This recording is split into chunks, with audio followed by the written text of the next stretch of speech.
காரைக்கால் மாவட்டத்தில் திருநள்ளாறு சனீஸ்வர பகவான் ஆலயம் மற்றும் காரைக்கால் கடற்கரை உள்ளிட்ட சுற்றுலா பகுதிகளை உள்ளடக்கியது.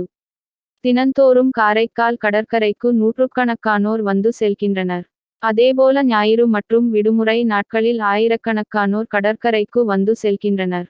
சனிக்கிழமைகளில் திருநள்ளாறு சனீஸ்வர பகவான் கோவிலுக்கு செல்லும் பக்தர்களும் கடற்கரையை சுற்றி பார்க்க வருகின்றனர். இந்நிலையில் உள்ளூர் வாசிகள் காலை மற்றும் மாலை நேரங்களில் நடைப்பயிற்சி மேற்கொள்ள கடற்கரை பகுதிக்கு வருகின்றனர்.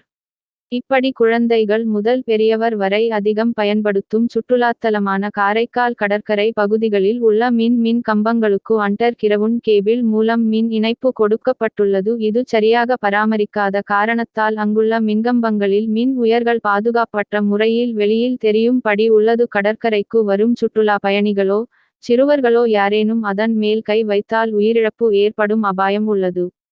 இதுகுறித்து மின் துறைக்கு தகவல் அளித்தும் எந்தவித பாதுகாப்பு ஏற்பாடுகளும் செய்யவில்லை எனவும் உடனடியாக போர்க்கால அடிப்படையில் வெளியில் தொங்கும் மின் உயர்களை சரி செய்து கடற்கரைக்கு வரும் சுற்றுலா பயணிகளுக்கு பாதுகாப்பு அளிக்க வேண்டும் எனவும் சமூக ஆர்வலர் முரளி கோரிக்கை விடுத்துள்ளார். இக்கோரிக்கையை உடனடியாக சரி செய்யப்பட விட்டால் மக்களை திரட்டி மாபெரும் ஆர்ப்பாட்டத்தில் ஈடுபட உள்ளதாகவும் அவர் தெரிவித்துள்ளனர்.